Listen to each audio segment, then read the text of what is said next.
So let's dive deep into the journey of CA Sangeeta Sumesh. She's not your ordinary chartered accountant. She is a best-selling author, a TEDx speaker, and a credential coach. Let me give you a brief background of how it all happened. Definitely. Learned so many things and, upped my game, and simultaneously I was also made an executive director there. Balancing not just, your personal and your professional, balancing even at work, like all your stakeholders. With my finance background, my leadership experience and the coaching skills, that's when I would be able to offer some magic for my clients and ask them the right sort of probing questions as a coach, which makes them to think and reflect. I'm there to maximize their potential, performance and profit. Didn't even realize that there were these negative thoughts pulling the person down. Just to give you another example as well, I was coaching another CFO to do with the software aspect, though a chartered accountant is a lot more technically sound. So, I think if we need to up our game, I think bring in that aspect as well. This is something that I've learned observing some people around me. And I love the way they have actually managed their bosses.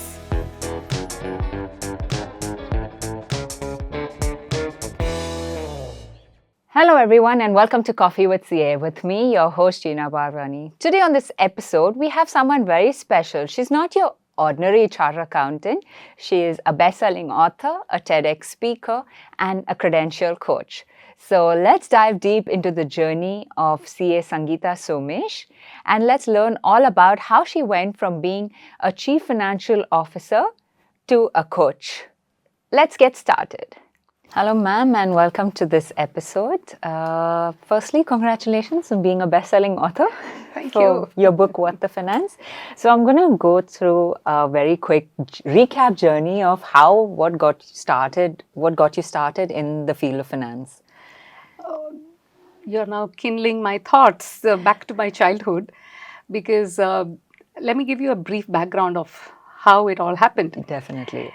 So I was from a very well-to-do family, my paternal grandparents. Okay. And it so happened my grandfather, who was a famous doctor, passed away quite unexpectedly. Okay. And, obviously things took a different financial turn, went south.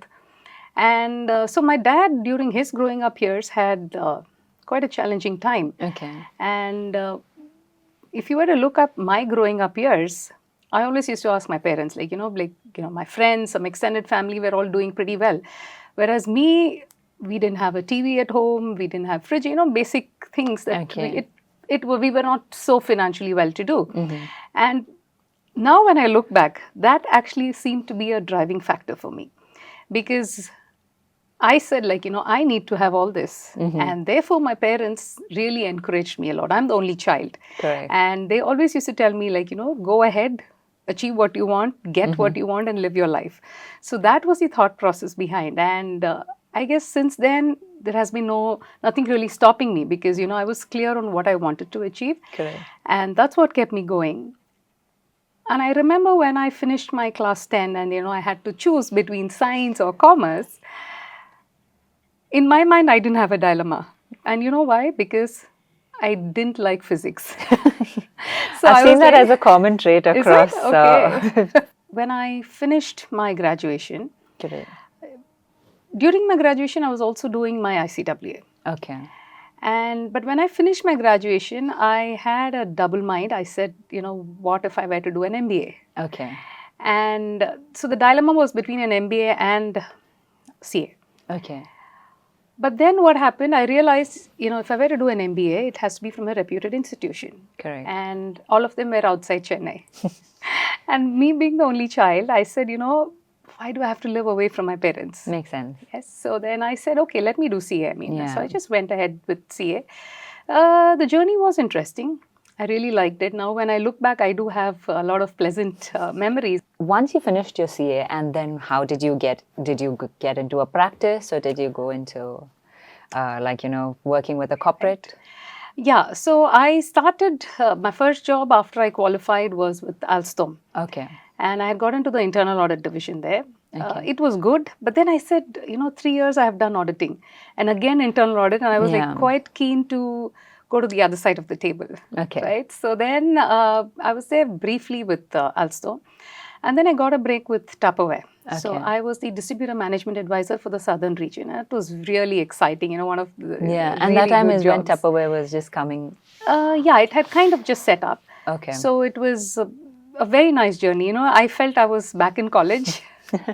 There was a lot of fun and a lot of events that used to happen, apart from which also I had to advise the distributors on the financial performance and stuff like Okay. that. So it had a good mix and, a blend of both. So that was pretty exciting. And then I got married.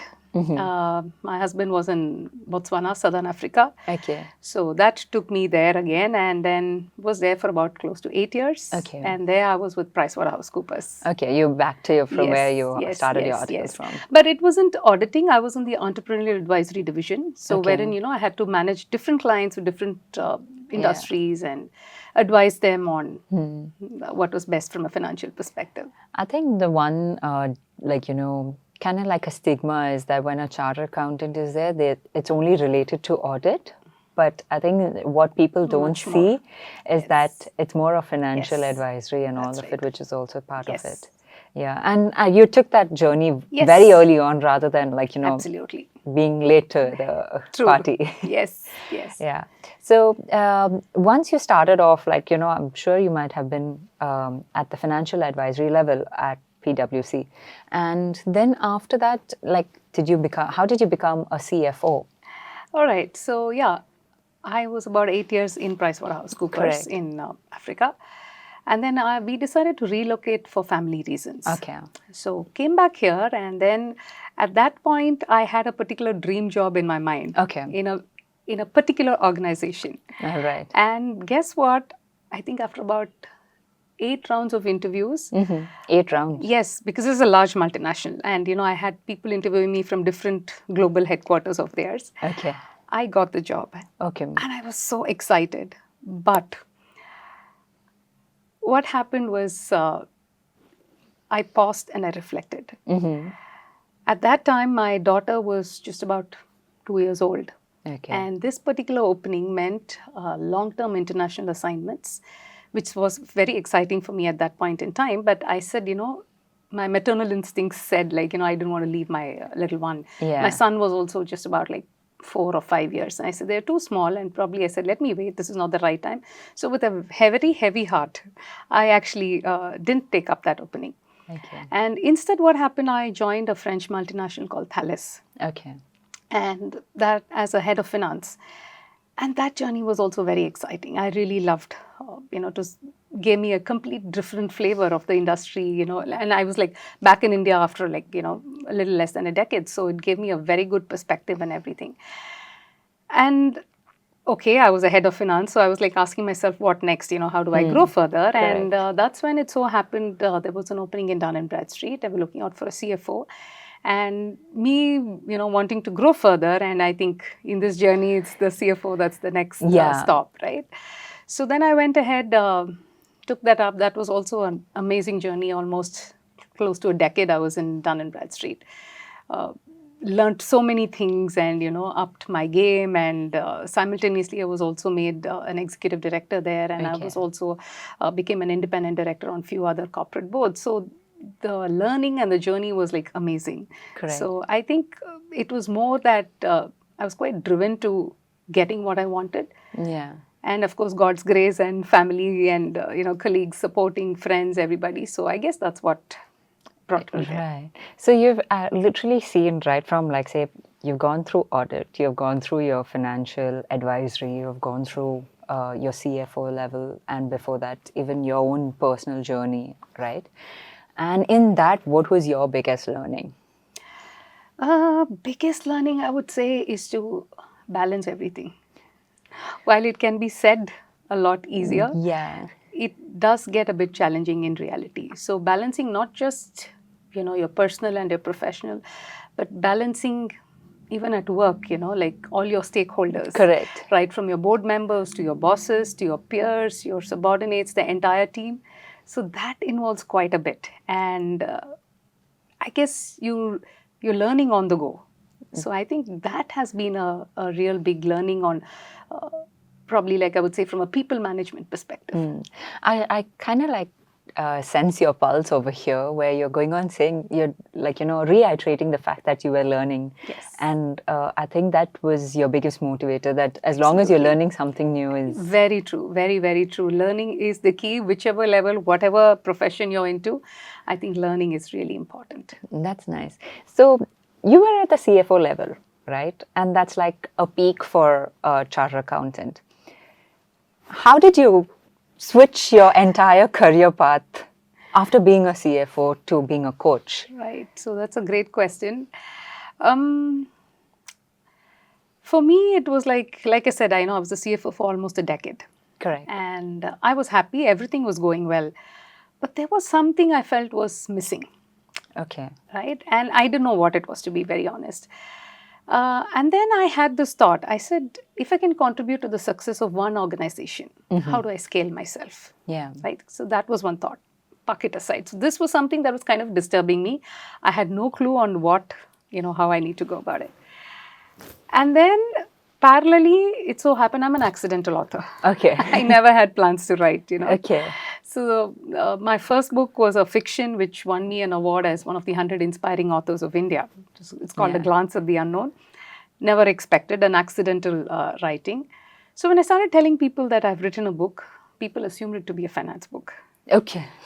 So I was like, no, it's a fiction. And, so many of my friends and other people like, come on, you're a CFO, chartered accountant with 25 plus years of experience. You need to write a finance book. Yeah.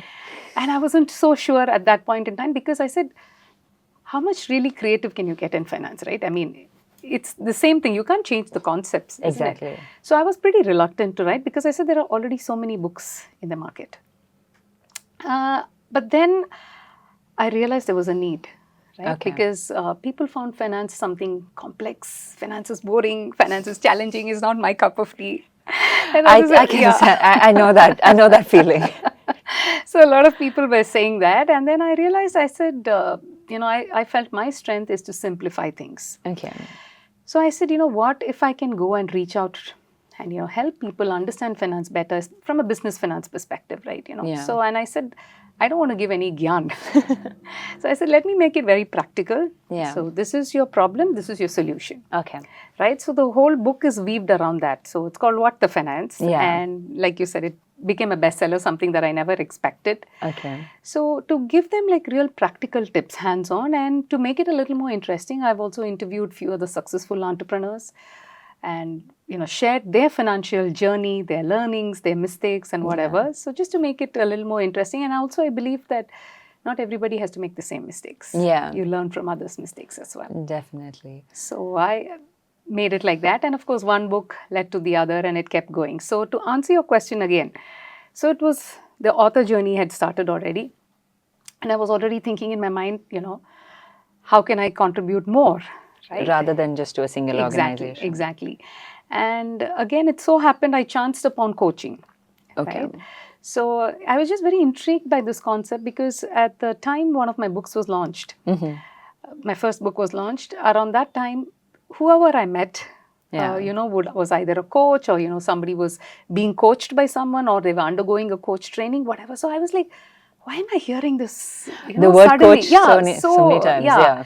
So I was just very intrigued by it. And I got to know that, the coach training was happening right next to my house. Okay. Which was, I said, okay, let me go check out what it is. And so when I went for it, I really loved the concept. And even then, I never thought I was going to be a coach. So I was like really glad it happened and it did create a lot of transformation in me. Now come back to the quest that I had, I'm like, what am I going to do? Correct, after being a CFO. Yes. So then I realized, what if I marry the two? Okay. Right. So then I said, okay, I can be a CFO turned business and leadership coach because my objective is to maximize potential, performance and profits. Definitely. Right. Yeah. So I also realized, with my finance background, my leadership experience and the coaching skills, that's when I would be able to offer some magic for my clients. Correct. So that's when I said, okay, this is what I want to do. This is your path. Yes. And I also realized it's aligned with my personal values on what I want to do and to see how I can contribute and uplift people and businesses, of course. So, Yeah. so I kind of, like Steve Jobs says, you know, you connect the dots, everything seemed to fall well in place. So I said, okay, probably this is the path. So that's then, meant. once you've figured your path, like, or you figured your purpose out, I guess because you correlated coaching to your Absolutely. purpose, Yes, right? yes. So in that case, like, you dropped your papers and immediately started, or how was that? Or did you like go side by side? Yes, yes. So for quite some time, like for like I think 2 to 3 years. Yeah. Yeah. So firstly, I wanted to be sure. Yeah, Like, definitely. you know, like, is this okay? I'm not going to like take a blind leap of faith and then do Exactly. it. Yes, yes. So for about 2 to 3 years, I did think over, and I was doing both parallelly, like, you know, weekends, after hours and stuff like that. I was like doing my coaching and stuff like that. Right. So it took a lot of mental strength and courage, to be very honest. And that's when I decided to put in, and, you know, I said, okay, this is what is going to be my full-time foot on. So you went from being, say, someone who was at the CFO level, and then, which is basically like, you know, a completely established Yes. employment level, Absolutely. to being a solopreneur, which is basically Absolutely. yeah. Yes. So did you incorporate learnings from that journey into this? Absolutely. Absolutely. Rather than, I'm just not talking about the marriage of, say, bringing finance into your coaching, but also your learnings as, like, you know, being the CFO, how to run an organization. Did you bring it into Absolutely. Absolutely. So, like, when I'm working with my clients, right, Yeah. mostly I work with corporate leaders. Okay. So I definitely bring in that element for my clients, right? Right. Because that's when they would also be able to relate. The Yeah. relatability quotient becomes higher. Exactly. So definitely I share a lot of my experience and ask them the right sort of probing questions as a coach, which makes them to think and reflect. Sometimes I challenge them on their thought Yeah. process, and then I also help them develop strategies, you know, to grow their business. And like I said, you know, I'm there to maximize their potential performance and profits at the end of the day. Yeah. So definitely, I think my experience comes in very handy for that. That's nice. What's the biggest change that you've ever brought during a coaching session? Heightened awareness and helping people to take the right actions. Okay. Because many times, if you notice, there's a lot of fear that comes in. Yeah. Your fear and doubt, even at senior levels. Right? Okay. So just to give you an example, I've been coaching a very senior group CFO, Okay. highly accomplished person, and doing very, very well. But person has a lot of phobias. Okay. And, you know, just a very casual remark by the boss brought the level of confidence and, you know, increased the self-doubt. Am I capable? Am I worthy? You know, the person had a lot of such questions Okay. and could not confront, you know, didn't even realize that there were these negative thoughts pulling the person down. Oh, okay.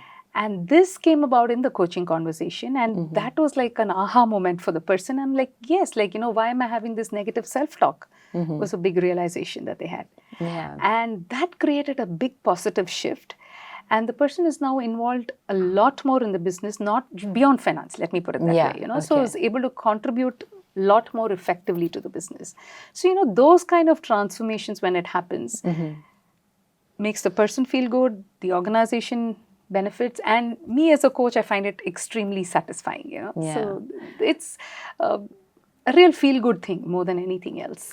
I think from whatever my takeaway from like, you know, this conversation which you've just mentioned, or this example that you've just mentioned, is that at the end of the day, whether it's behind numbers also, there are people behind those numbers. Absolutely, absolutely. And it's only when, like, you know, while we just see the broader aspect of numbers and finance as such, but there are people running those numbers. Yes, Yeah. you know, what they say is, whatever business, however big or small, it's happening between people. Yeah, definitely. So then, you know, that's when I read this actually somewhere, that really magnified for me, you know, the importance of people. Because all along, you know, my thought used to be like, you know, finance is the backbone of any organization, and therefore finance is so important. While it is, it's people who bring in that flavor, you know. Yeah. It's people who make the business. So therefore, people become such an important factor in the business. And just to give you another example as well, I was coaching another CFO. Okay. And this CFO as well, technically very sound and was doing pretty well, had to scale up to the next level as an executive director. Okay. And this person also had his own set of phobias. And I was initially quite surprised that one of his challenges was communication. Okay. I mean, to me, I was like, oh, senior levels also, you have communication issues, right? So I realized, yes, people are people, whichever level you may be in, right? Everybody has their own set of challenges. So then I coached him on not just communication, and he also wanted help on the business strategy. Okay. So, formulating the business strategy on how to take the business forward, how to grow the business further, especially from a CFO's perspective. And his role in the organization was very pivotal.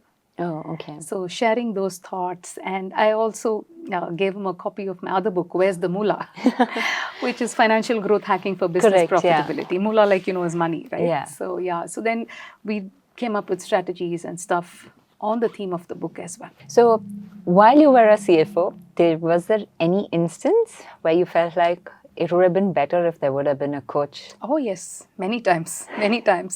And at that time, to be honest, I hadn't worked with a coach. Correct. Right? So I didn't know what it was.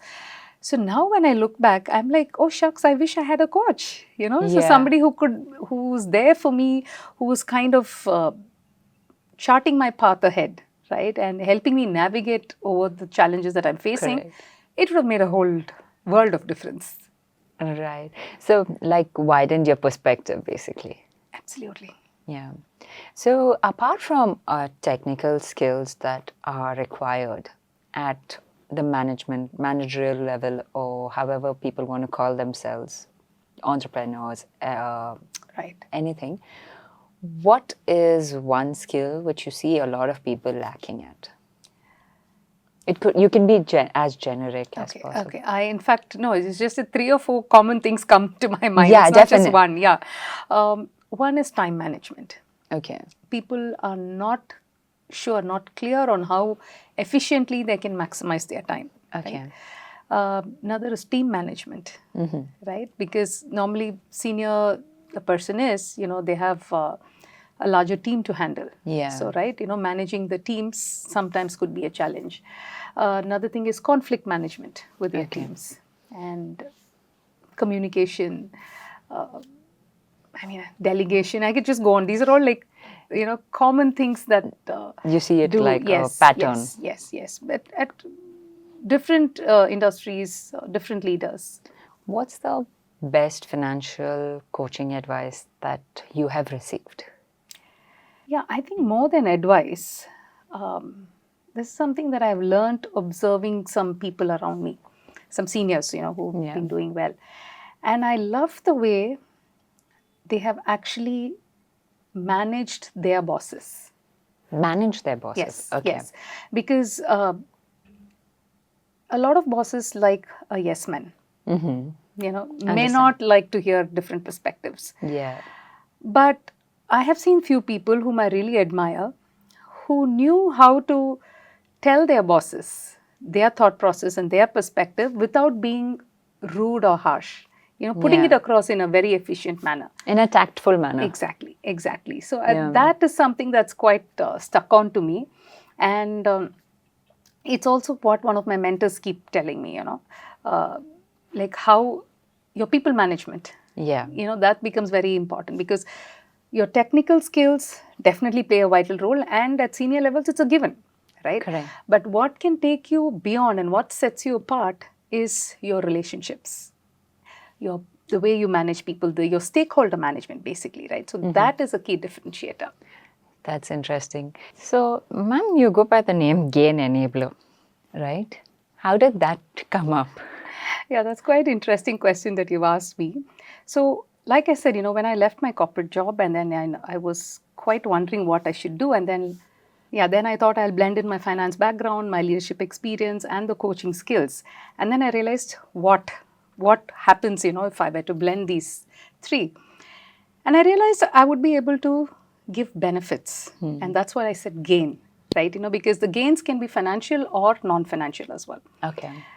So I said, if I can empower people and help them grow and become a better version of themselves and help businesses as well get to the next level, that's what I wanted to do. So then I said, I need to have like a brand moniker that would Yeah. define what I want to do. And that's why I came up with the Gain Enabler. And that also happens to be all my social media handles. So, talking about branding and marketing, your books, right? You have 4 different books. Can we quickly run through what Oh, yeah, each of those 4 are? Sure. One is your non-fiction, your Yes. fiction book. Fiction is called A Glance at the Unknown, Yeah. which is a spiritual thriller. The next is What the Finance, which talks about simple and easy ways to manage your business finance. Correct. Right? So, and understand finance better. So, that's a bestseller. And then the third one is called Get High, how to coach yourself for high performance in your work. Okay. So that talks about different, it gives you different templates, different tricks that you can follow, different hacks, and gives you templates on how you can get to the next level in what you do. And the book has been endorsed by the New York Times bestseller, Dr. Marshall Goldsmith. Okay. Yes. So that is the third book. My latest book is called Where's the Moolah? Okay. Moolah is money, and it talks about financial growth hacking for business profitability. Okay. So that has been my latest book, and I run workshops on all these books for corporates. That's nice. So, what is up your sleeve right now? Well, there is likely to be another book in the pipeline. Okay. Let's wait and watch. Can't wait for it, ma'am. And I'm sure, and once that book comes out as well, it will be like a bestseller, like how Thank all you. your other 4 books are. Thank you. Is that going to be on finance, or is it going to be Related to finance. Oh, Yes. we all Yes. we are quite thrilled for it. Likewise, yeah. Yeah. So it's, I'm going to quickly touch base on a few future trends that you see coming in for the finance industry. With the rise of technology and innovation that is every single day that's coming through. What is your thought process on the future trends for the finance industry? I think you nailed it with saying fintech because, technology is the way forward. So definitely a lot of things can happen when you combine finance with technology, and I think that becomes very powerful. Correct. Right? So financial innovations around it. I mean, look at your chat GPT, for instance. It's just changing perspectives and dimensions, right? So Yeah. that definitely yes. But at the same time, what is more important is also your cybersecurity. Correct. How secure is your data? How are you taking enough preventive measures to see that there are no data threats, right? So you need to look at things from that perspective as well. And of course, robotics is AI, ML, a whole new world with technology. So that becomes really very useful, and I think it's a great game changer in the finance world. Yeah. So the Gain Enabler is mentioning that it's going to be a game changer over here on this episode. I know, that's right, yeah. Yeah. So given that I've understood you as how much you've achieved so much in your career, how do you balance your personal and professional life? I think what's kept me going is I'm into art of living. Okay. Which is, a little bit of yoga and meditation.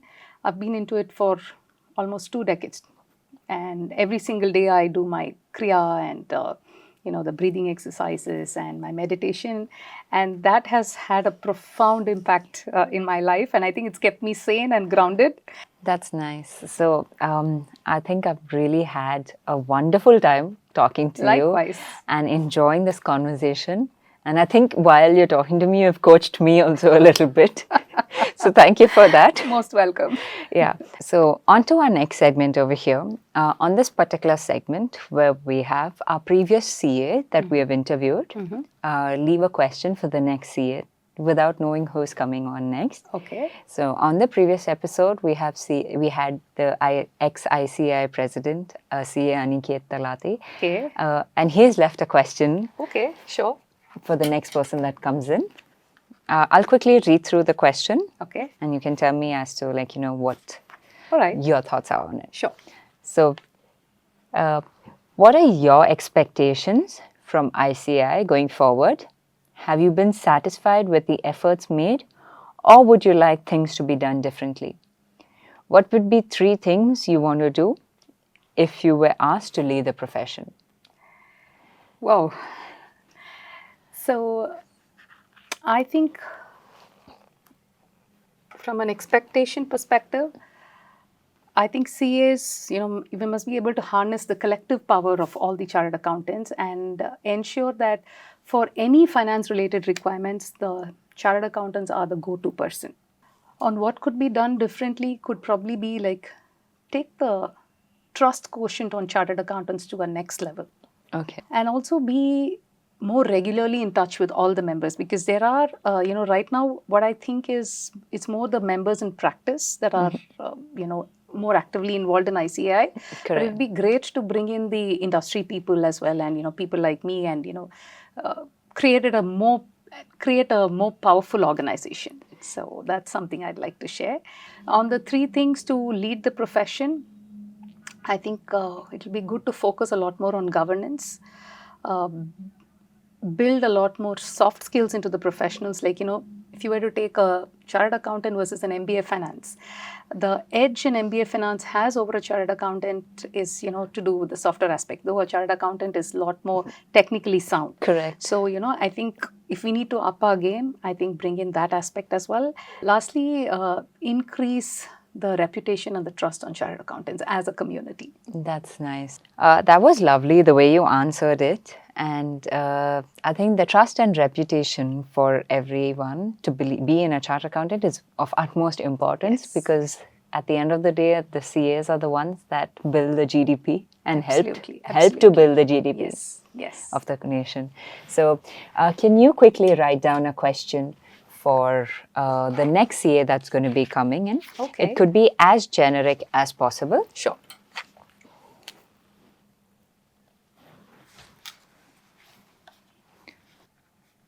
It'd be great also if you could sign off with your name. Oh, yeah, sure. Yep. Just one question. Thank you. Thank you so much for this, ma'am. And we'll be on to our next segment, which is going to be a fun segment where we get into, the fun, quirky side of a chartered accountant or any finance professional, for the matter of fact. Right. And for this particular segment, I'm going to be using my phone. Okay. So this is a segment which is called Beyond the Balance Sheet, because we always believe that there's always a fun side to a person beyond the boardroom and beyond balance sheets. Definitely. Right? So my first question would be, if you could describe your life journey or career using a movie title, which one would it be and why? Zindagi na milegi dobara. I think it's, they say, YOLO, you live only once, right? Yeah. So make the most of it. I'm going to quickly ask you the next question. If you could invite 3 financial characters to a coaching session, who would they be and what insights do you think they'll bring to the table? One would be Robert Kiyosaki, Rich Dad, Poor Dad, the author of that. Second would be probably Harshad Mehta. Okay. And third would be, what if I were to say Indra Nooyi? That would be a very interesting table conversation. Exactly, right? Yeah. In your opinion, what's the most underrated financial tip or trick that every business leader should know? Resource utilization. That's nice. Not dumping everything on one resource. Exactly. And by resource, not just the people, even your assets, and, seeing how you can maximize the potential of every resource available. Correct. So if you could swap roles with any fictional character for a day, who would it be, and how do you think they'll tackle the challenge that you face as a coach? Can I talk about a real character? Sure, definitely. Okay, because I don't know if you've read this book, $1 Trillion Coach. Yeah. It's on Coach Bill Campbell, who was passed away, and he was the coach to many of the Silicon Valley leaders. Okay. And when I read the book, I was like, wow, I wish I would have had an opportunity to meet him and learn more from him, because it was so impressive, him as a character. Of course, I haven't met him, but the book has been authored about his life journey by the different Silicon Valley leaders. That's so, nice. if I could get an opportunity to meet him and probably swap roles with him, that would be wow. So then if you were to write, since we are talking about a book or memoir that was written on him, if you were to write your memoir on your coaching journey, what would be the title? Because I know you come up with really nice titles for your books. So what would be your memoir's title? I would probably call it brand you. Brand you. Yeah. That's nice. Because it's going to be about you, right? I mean, the reader. So Yeah. make yourself a brand. So my next question is, if you could have a superpower to assist you in your coaching practice, what would it be and how would you use it to empower your clients? The superpower would be getting some extra emotional intelligence so that I could deep dive into what my client's actual problem is and nail it and help them overcome it. Ah, okay, that's nice. What's the craziest or most adventurous thing that you've ever done, either personally or professionally? I've done an Olympic level triathlon, which comprised of 1.5 kilometers of swimming, followed by 40 kilometers of cycling and 10 kilometers of running in the heat of Chennai. And I think I was like absolutely crazy to have done that. But yes, I would like to say that. That's nice. So I'm really impressed with your life journey, and especially that you have also done a triathlon in Chennai's heat. Then it's good. It's kudos to you, ma'am. Thank you. And congratulations for having such a wonderful journey. And it was lovely talking to you. And thank you for all of this. Thank you very much, and it was great talking to you, Geena. Thank you. Thank you so much, ma'am. Since we have had such a wonderful conversation and you answered beautifully all your questions on Beyond the Balance Sheet, so we have a token of appreciation for you. Thank you so much. This is for you. Thank you. And thank you on the show, and we hope to see new books from you all again. Thank you. Wonderful. My pleasure. Thank you so much, ma'am.